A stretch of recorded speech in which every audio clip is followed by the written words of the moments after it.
friends, welcome to the garage.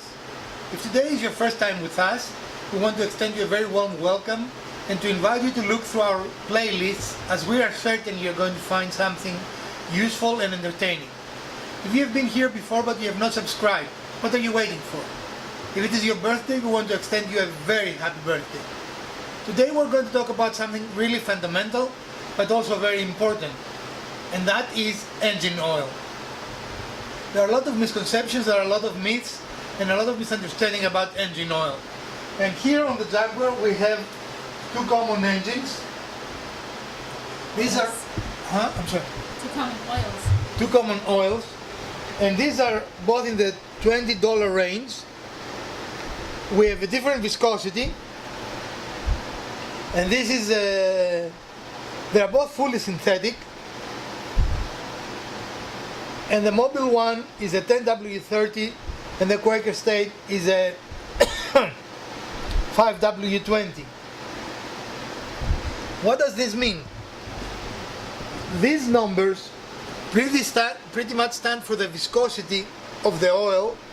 When it is cold outside, the W doesn't stand for weight, it stands for winter. So in the winter it has a viscosity of 5, and in the summer a viscosity of 20. What oil you put in your car is determined by your car manufacturer, and you should go with the car manufacturer's recommendations unless something really extreme is happening. For example, if you live in a very, very cold climate, you might drop the 5W to 0W. But again, seek the advice of either your manual or your dealer before you change the viscosity of your oil. Using traditional oils that they were actually non-synthetic, they are mineral oils, is no longer recommended for any car that was made, let's say after 2000, because of the high tolerances of those engines. And up to fairly recently, this type of oils, the full synthetic oils, were adequate for all your needs, and all you needed to know was what the viscosity of the oil you wanted was. So you needed to know those two numbers. All oils that you buy, you need to ensure that they have this seal, which means that they meet minimum requirements. Does it not focus? Okay. So make sure that you never buy an oil that doesn't have that seal, and as you can see, this should have it as well. It's not going to be always on the same spot, but it is important that it is there. Now, I just said that these two oils were in those two oils were actually sufficient for most of your needs up to fairly recently, the last 5 years or so.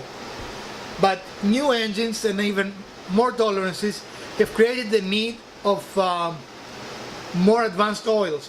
And here we have the example of the oil that is required for this car. This is a direct injection oil, direct injection fuel camera. I cannot speak today. This car has a direct injection fuel engine, very, very high tolerances, and while you're going to see the familiar 5W40, 5W for 5 winter and the 40, you're going to see in the back more information.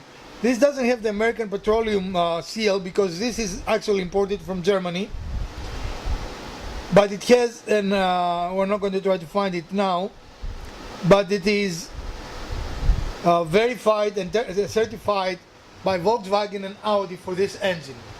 The engine in this car is used for both this car, it's the Volkswagen CC, and also the Audi A4, the Audi A5, etc. This has the designation that it is low AS. Let me see if I can find that somewhere. Oh, it's here.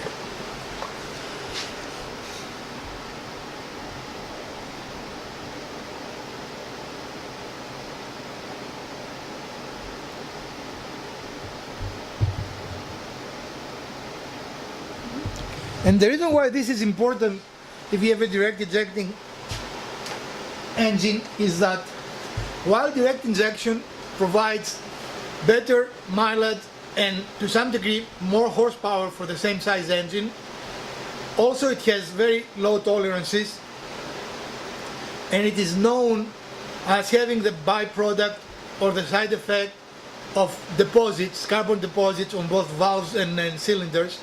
So an oil with a lower ash content is much more beneficial to this type of engines. Now this oil is double the money of these oils. This is a $40 oil for pretty much the same amount. They are both 5 liters. This is 5 liter, this is 5 liter, and this is 5 liter. But the reason why this is more expensive is because it is more advanced. And if you have an engine that requires a more advanced oil, by all means make sure that you use that oil. Do not fall back to the, oh, I'm going to save $20, because that saving of $20 can cause your engine very significant wear and a much greater expense down the line in 2 or 3 years. Now let's talk about some myths about the oils. A manufacturer in the United States, at least, I don't know about other countries, cannot invalidate your warranty because you did not put in your car the oil they make. This is illegal. As long as you've put oil that has the correct specifications, the correct viscosity, then they have to honor their warranty. You do not have to buy the oil from the manufacturer.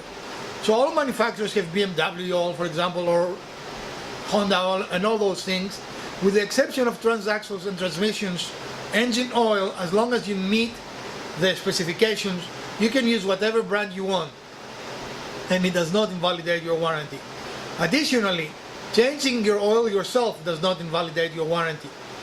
Now, there is need to have a proof that you change your oil. So if you're changing your own oil, make sure you keep the receipt and a detailed record of the mileage and the date that you changed the oil as proof that you actually did the maintenance. Oil is very important, but it has changed. For example, this oil only requires to be changed once a year or 10,000 miles, whichever comes first. The old axiom of changing your oil every 3,000 miles simply doesn't hold truth anymore, and it does nothing but increase your cost of ownership. It doesn't provide any benefit to your car. Do follow the increments that your manual tells you, not that the dealer tells you because they want to sell you oil changes and oil, but the manufacturer's manual. That is the only thing you need to follow. These are the people that build your car, and these are the people that know your car the best. So if you want a long-lasting engine, just follow the recommendation. Definitely change your oil frequently as the schedule maintains, and always use a good quality oil. There are some oils out there that they are non-brand, and I would not buy them even though they're substantially inexpensive. The only time I would buy an oil like that is if for some reason I'm low in oil and I'm traveling and I want to top up and I plan to make an oil change in the very near future.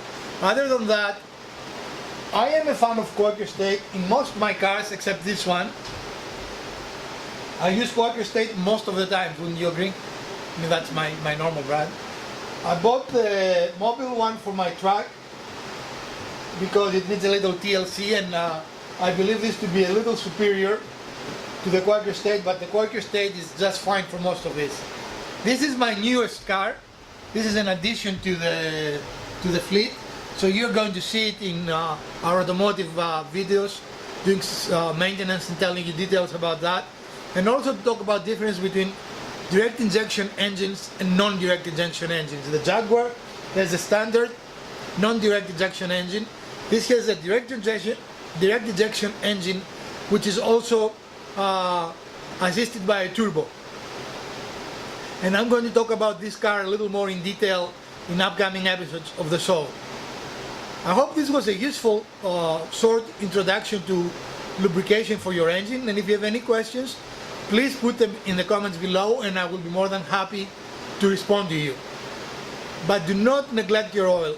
it is one of the most important aspects that will determine the longevity of your car, and also it will control the cost of maintaining your car overall. One of the most important things, and that includes your engine oil and also your transmission oil, your ATF oil, also need to be changed. I just have to laugh at the lifetime oil for transmissions. There is no such thing. Oil gets hot, it breaks, it changes, it leaks, all kinds of things happen even in a transmission. So make sure that you do not mix that. Do not put that in your, that says ATF, Dextron, Mercon and LV, and this is still full synthetic, but you notice it is specifically made for ATF, for automatic transmission. ATF stands for automatic transmission fluid. Technically it is an oil, but we call it fluid instead of oil, just to confuse things.